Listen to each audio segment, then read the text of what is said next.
So you decided to come back for the second video. Awesome. Thank you so much for being here. So I know I didn't give much of a summary last video, but I'm gonna do my best to give a summary this time. I have a list here of questions that I got asked on Instagram because like I said in my last video, I was gonna put a questionnaire, on my story on Instagram. And I had a couple people ask me a couple good questions. So I decided to write them down and I will answer them today.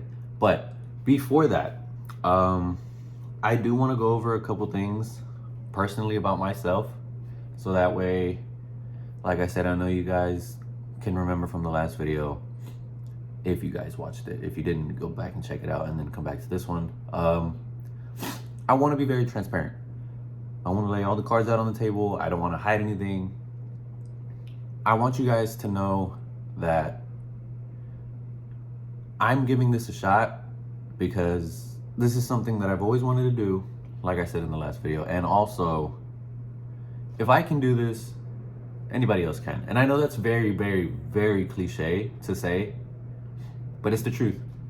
I'm extremely camera shy, but I built up enough courage to give this a shot. And like I said, I also want to see if I can make this either something fun that I can do on the side, or if it'll go long term, you know, like everybody wants. But so let's get into this. It's pretty straightforward. I wanted to do a little background on myself. So I apologize if I drift off into this side of the camera. I'm using my window as lighting because I don't have a ring light or anything. So I'm doing as much as I can with what I have. But so little summary about myself is I'm 21. I live in Houston, and just like all of you guys, I would assume I have a job. I have a 9 to 5, except mine's isn't a 9 to 5. Mine's is a 8 p.m. to 6:30 a.m. So I do work overnight. So I will ask if you guys can work with me. I'm gonna do my best to figure out a schedule for uploads, and I would do my best to also figure out the best days to get content, because I don't want my channel to go stale so soon. I don't want to, you know, I don't want you guys to lose interest. I don't want to lose traction if I build enough. So work with me. You know, guys, I'll always be I'm always active on social media. Not as much when I'm at work, obviously, but when I get the chance, I will try to answer questions or, you know, just post, right? But so yes, I'm 21. I have an overnight job. I have a family. Okay, so I don't want to say I live with my girlfriend. We moved in together. We both live together. And I have a 2-year-old son. Now, I'm not going to say names right now. I don't want to disclose that information until she is ready and until she gives me the heads up for his name as well. But yeah, I am a dad. I am a dad of a 2-year-old. And yeah, we have our own little place. And as far as that goes, you know, it's just like every other, I guess, new grown-up's life. You know, bills and groceries and all that, it kind of adds up. So as far as parts go, it's gonna be slower, or it's gonna be a slow process, but I will do my best to try and either buy a couple and make a video installing a couple, or I'll buy one, install one, and then keep going like that, right? So I can have some content for you guys. But I do want you guys to let me know what you guys would rather see. If you guys want to see me buy multiples and then do one video of multiple installations, or if you guys would want me to buy one and then make a video on that one and then go back and, you know, repeat the process. So one more thing that I did want to touch on is upload schedule. So I'm new to this, you know. I had a talk with one of my coworkers. He's really cool, and he kind of gave me a point, or he had a point. He said that because I'm new to this, I kind of shouldn't have a schedule, or not that I need one, because I'm so new. So he did make the suggestion that I just do whatever I can with what I can when I can. So if I upload on random days, I do apologize. I will always put them on my story or wherever I'm at on social media. But yeah, I want to try to get a schedule in because I want you guys to know when I upload. And if I can't, like I said, I'll always just post on my story. But yeah, that's pretty much a summary on my life and like where I'm at right now. So now we can get into all the questions that I had, which aren't many, but one of them is extensive. So let's get to it. So first question is from my friend here in Houston. His @ is Mick E210. His name is Mike, but I think he kind of, did wordplay because of our chassis name. Our chassis starts with E210, as in the Corolla. So I think he kind of did a little bit of wordplay on it. Kind of clever. I see you. But his question was, who or what inspired me to get into cars? Now, I think I've always been into cars. As a kid growing up, it was like you would always see the loud Mustang or the slammed like little Civic or this and that. I never went to car meets as a kid. It wasn't my thing. I was more into sports.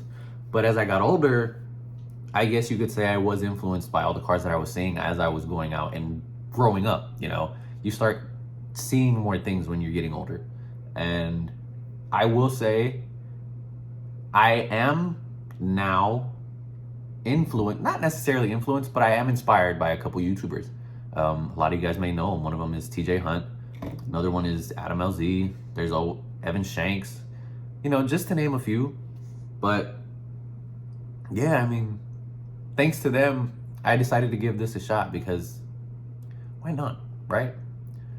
But yeah, so I guess as I grew up, I just kind of took steps, right? But it's a really good question. I do appreciate it. So, sorry, thirsty. Let's get on to the next one. Now, this one is 2 questions I kind of mashed up into one because they kind of correlate with each other.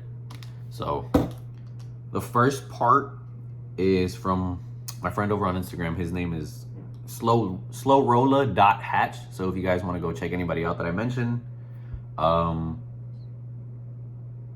I will try to link them in the description, or I'll try to do something so you guys can know who it is and go check them out if you guys would like. But his question was, what made me get the hatch?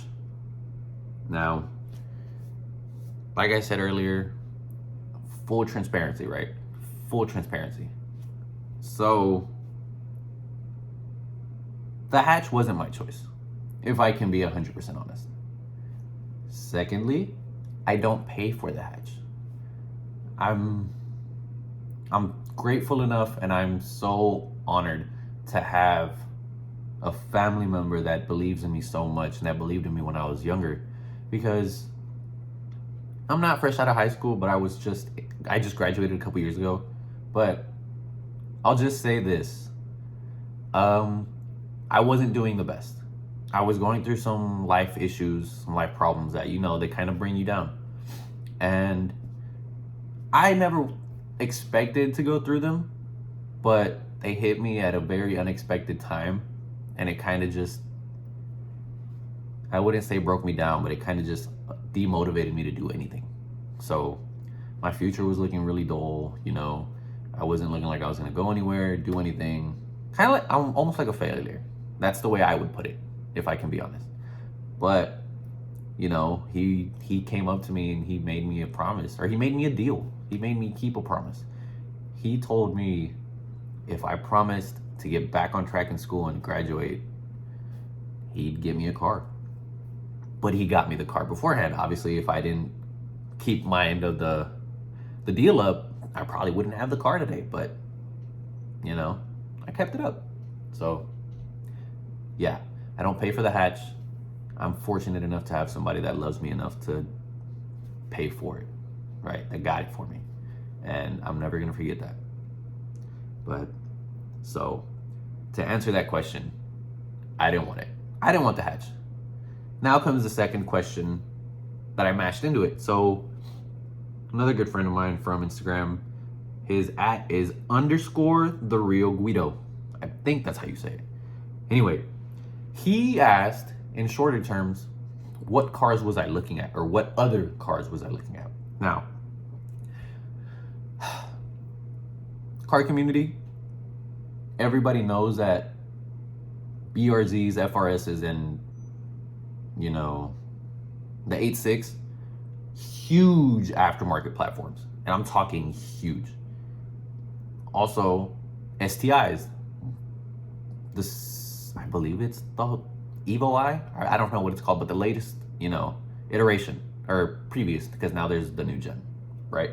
But yeah, so I was looking at an 8.6, a BRZ, an FRS, or an STI, or even a WRX, if I can be honest. But that's what I was looking to get into. I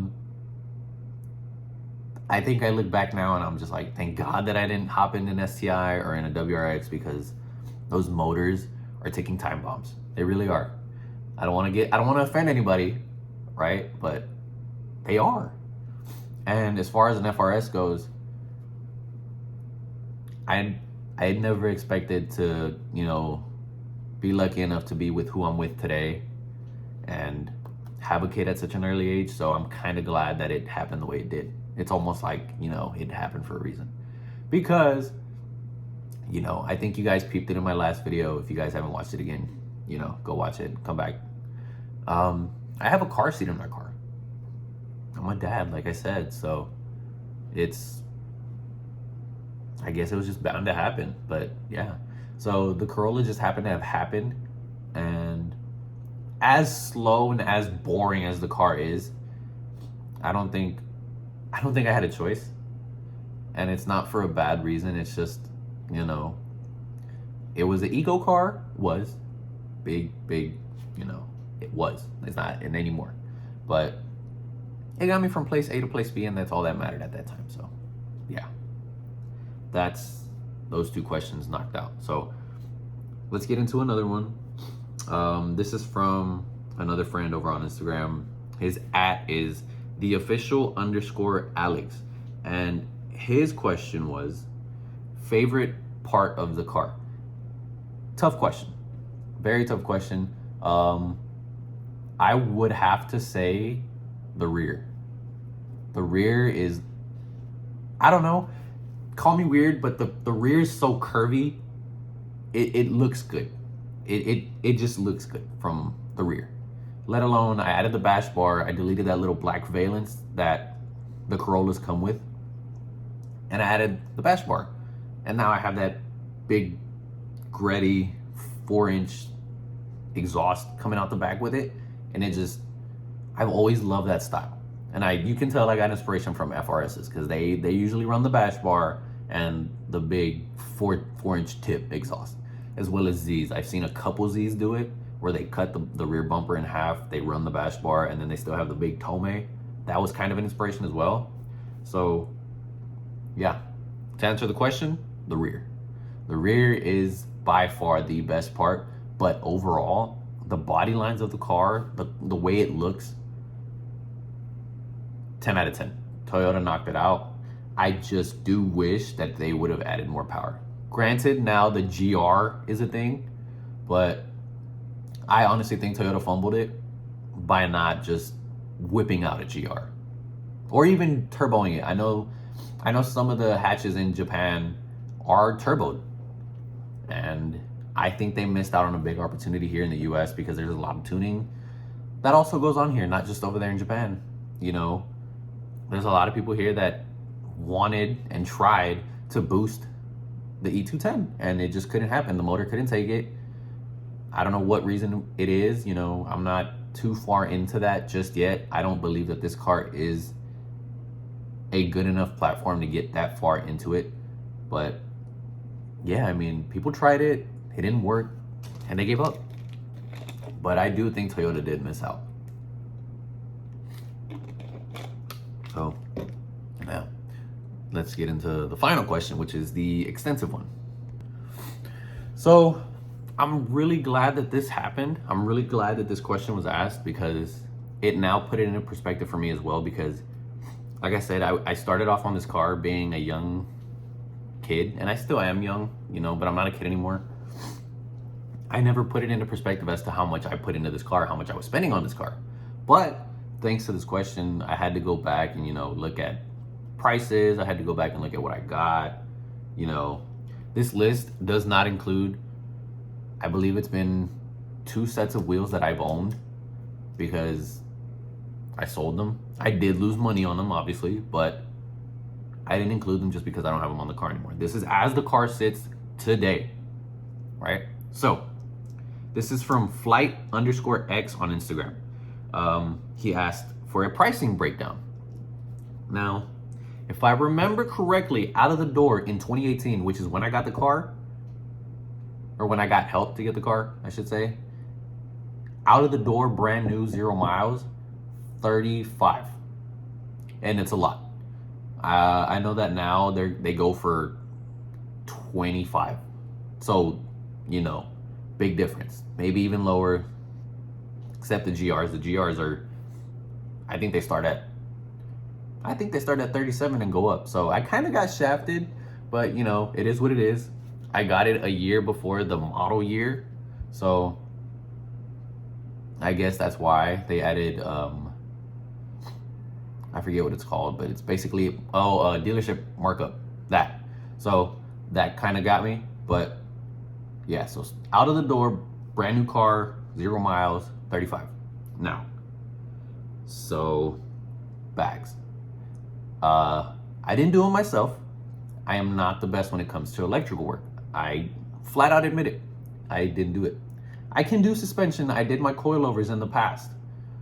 But as far as, you know, running the wires, running the air lines, running all the power to the manifold, can't do it. I stayed away, and I had a shop do it here in Houston, locally. I won't name drop, but it is not worth going to that shop. They had my car for a week. They said, in the beginning, they claimed 3 days. They had it for a week, and I had issues. And I brought it back to them roughly 7 times. Keep in mind, the drive from where I stay to the shop, to and from, is 1 hour and 30 minutes. 40 there, 40 back, or 45 and 45, you know, same difference. But I don't recommend that shop. I'm not gonna name drop, but no, that's not how you should run a business. That's not how you should install air. I had somebody here in Houston who is very, very, very well known with suspension. You guys will see him in the videos eventually if I start doing more suspension work, and if he gives me the green light to record while I'm around and whatnot. You guys will see him. His name is Clarence. I don't know his Instagram right off the top of my head. I should have gone and written it down so you guys can go say thank you or give him a follow or anything. But I had him check out the car because I needed to adjust my camber and I needed to install a part. I don't remember what it was, but he gave it to me straight. He was like, they did you dirty.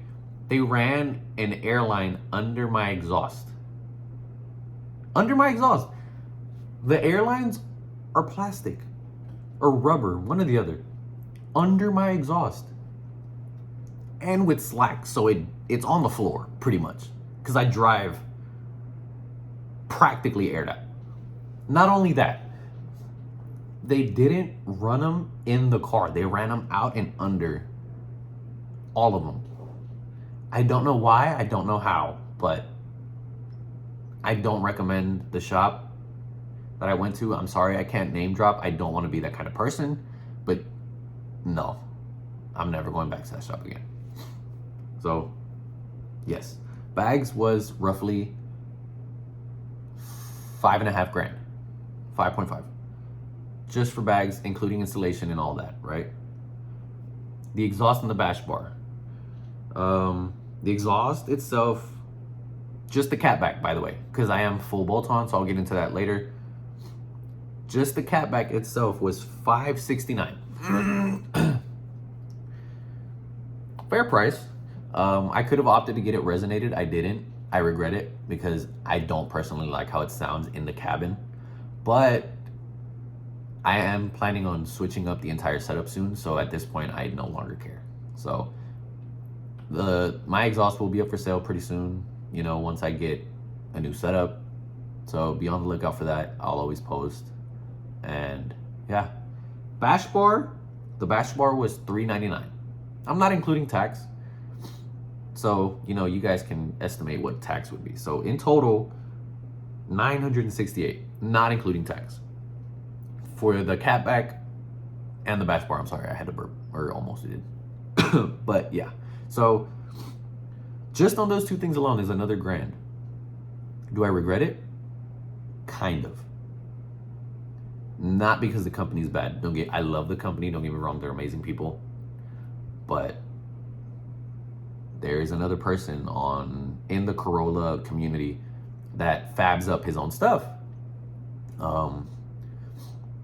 I'll ask him if I can give him a shout out in the next video or whatnot, but he recently fabbed up a new bash bar, and maybe I'm biased, but I love the design of that one more than this one. I am thinking about, you know, swapping eventually, but I'm happy with what I have right now. You know, it was the only one that was offered at the time, and I love the look, and I still do. Don't get me wrong, I still love the look. But now seeing this one, it kind of showed me what I really envisioned it, or would have envisioned it to be myself. But yeah, exhaust, bash bar, 1,000 flat. Camber arms. I got Megan Racing camber arms. It's the mid-range. I know that there's Godspeed, which I've heard horror stories about. There's Megan Racing, which is like the mid-tier. There's, I think it's Cusco arms, offer you a little more adjustment. Those are running about 500. At the time, I didn't want to spend that, but you know, thinking about it now, I probably should have. And now I've learned that there is another company. I think they're based out of Japan, because shout out to all the hatches in Japan. You guys are killing it. Like, I'm talking negative 15 degrees of camber all around. I'm not gonna aim for that, maybe a little less, but that's the goal. There's another company. I won't drop the name just yet because I want to be able to get parts first. I want to be able to like test them a little bit, just so that I know that I'm recommending good things. But as far as I'm concerned today, Megan Racing hasn't failed me at all. Good quality, you know, offer a good amount of camber for the rear, by the way, just for the rear. Yeah, they're a good brand. It's a good arm, I guess you would say. So yeah, that's the camber arm. Aero kit. I have an aero kit from a company on Instagram. They're called Downforce Solutions. I don't know if I'm sponsored anymore, but I was at one point. So I have, I should say, the front lip, I have the side skirts, and I had a diffuser. I no longer have the diffuser. I sold it, and I do not remember what the price is. So you're gonna have to forgive me on that part, but front lip, $169, side skirts, $289. Grand total, $485. I think it's fair for what it is. It's durable. I can say that. I've already gone through one lip, and all it did was break. It cracked, bent, whatever. But that was my mistake. I ran into one of those parking blocks, because I usually never park facing front. I always park in reverse. That's just a me thing. But yeah, I broke one off and I got a new one. So I guess technically you could do the 169 twice, because I bought a brand new one. But yeah, so awesome company. You know, they offer great services. I know that they're local in California, and I believe they do appointments. I'm obviously not local to California. I had to order it and do it myself, right? Which, by the way, front lip and side skirts will be for sale pretty soon. I'm planning on taking them off. Today is Sunday. Today's Sunday the 15th. I'm planning on taking them off, if not today, Monday, or Tuesday. So in the following days, right? They'll be for sale soon. I apologize. Underglow. I forgot to mention that in the last video when I was doing a little overview of the car. I'm running low glow. Patty outdid yourself. Low glow, all the guys, Baycon and everybody else that's there, you guys are killing it. I know it's stressful. I know I'm not somebody, you know, big in the community, but if you so happen to see this video, I'm very proud of you guys. You guys treat everybody in the low glow community like a family. You guys prioritize customer service, and it does not go unnoticed. It does not. So we appreciate you guys. And price wise, the kit for me, because it varies, because they do size their wires by car. So you measure out the front bumper, your side skirts, and your rear, depending on what you have or how you have it set up. And then you go into the website, you select the lengths, because they're halves. So it's 2 strips front, 2 strips sides, 2 strips back. So you measure, cut it in half, order it, and the price varies. For me, personally, it was $325, if I remember correctly.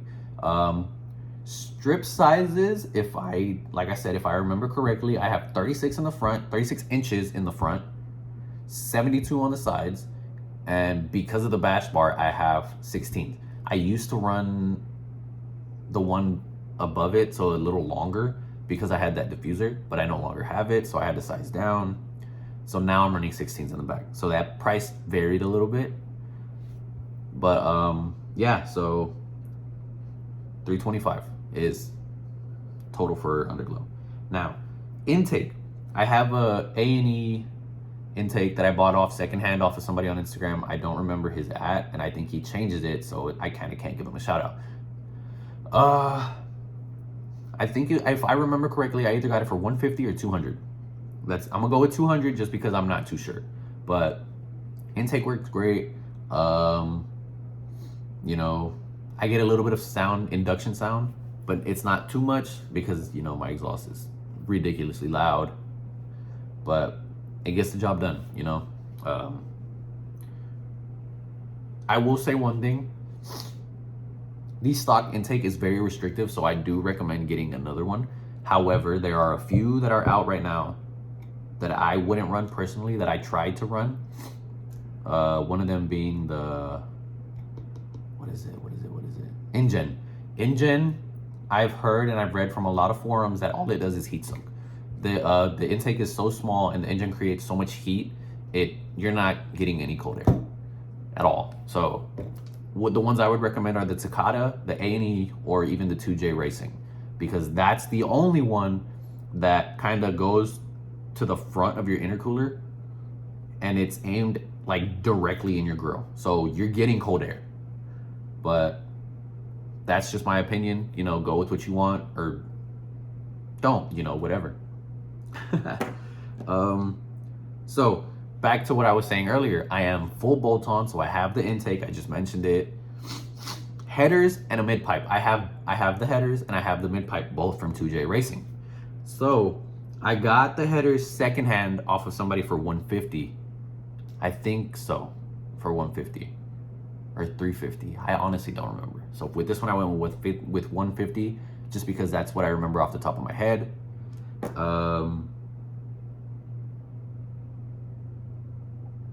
So let's go with $150 for the headers, right? Secondhand, used. Mid-pipe, I got it used, but I got it directly from 2J Racing because it was their test pipe, the one that they were using on their dyno car and XYZ.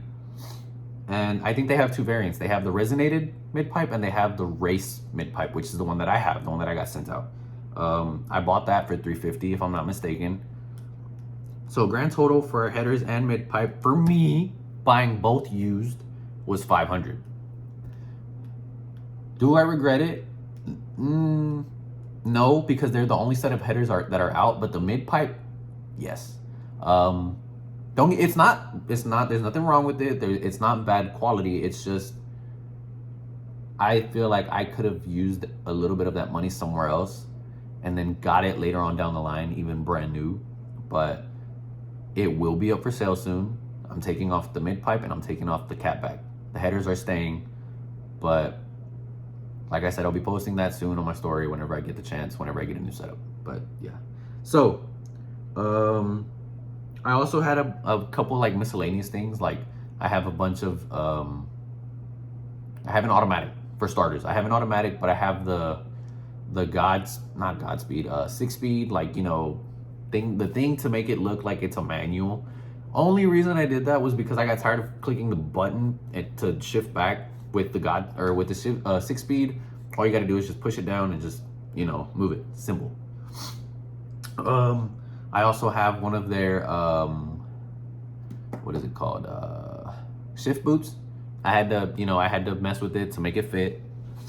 And I also have one of their shift knobs, but I don't run that one anymore. I think now I'm running a black one from Amazon, and it gets the job done. I just wanted a more aesthetically like pleasing one. I have Op 7 interior lighting for the footwells, and I also have, you know, tint. I got tint for free. I won that in a giveaway. I won my tint in a giveaway. It is, I'm not gonna say the percentages just because I don't know who's watching, but it's dark. I got it for free. I think if I would have paid, I would have paid somewhere around $700 to $900 for the percentage that it is. But yeah, so free tint. I have the amber delete overlay for the headlights. Oh, I forgot to add my clear tail lights, which were $350 from Clear JDM. So give me a quick second.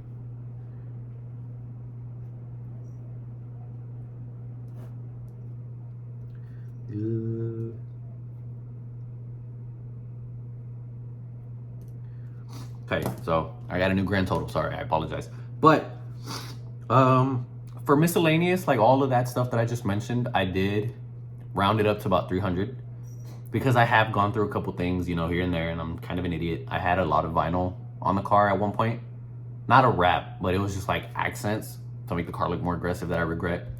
But so miscellaneous is 300, and then like I said, my clear tail lights from Clear JDM on Instagram is another 350. So grand total for as the car sits today, just today, it's 8,870. I never realized I was that deep into the car, but do I regret it? No, I've enjoyed the car. It is slow. It is it's a POS, you know. That's what I call it. I don't want to get demonetized, but yeah, I treat it like such.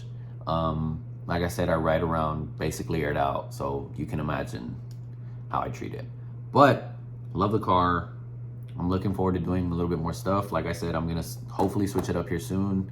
I'm gonna start getting an overhaul for suspension. I'm looking to get a front lip, a new one. It's nothing that hasn't been done before, but for me, it's new, and for me, I've always liked the style. So I'm looking to get that. I'm looking to get side skirts. I'm thinking about getting the rear spats. I'm not too sure. The exhaust setup is gonna be new. Obviously looking for wheels, but later on down the line, wrap and maybe a livery and new tint. So there's a couple of things coming for the car. Like I said, you guys know my situation now. You guys know that it's gonna take some time, but stick around. I mean, if you love the content, or if you like the content, if you like me as a person, go ahead and drop a follow on the Instagram. Go ahead and subscribe, like the video, comment, give me feedback. You know, it's a really big thing. I'm trying to grow this. I'm trying to do this, you know, long term. I'm trying to do this as a fun thing, but I also want to improve for you guys. So give me as much feedback as you'd like. And yeah, so that's pretty much it. If you guys have any ideas on what type of content you want to see, please drop it in the comments. Please message me on Instagram, something, because as I stated before, the car is practically done. at least with all the big stuff that you would want to see installed or done. Just give me tips, give me like suggestion. I can try to go to some meets. Like I said, I work overnight, so it's gonna be hard, but I can go to Cars and Coffee. I can try to get some days off and try to hit some meets up just to get some content. I wouldn't be opposed to it. But yeah, that's pretty much it. Oh, one more thing.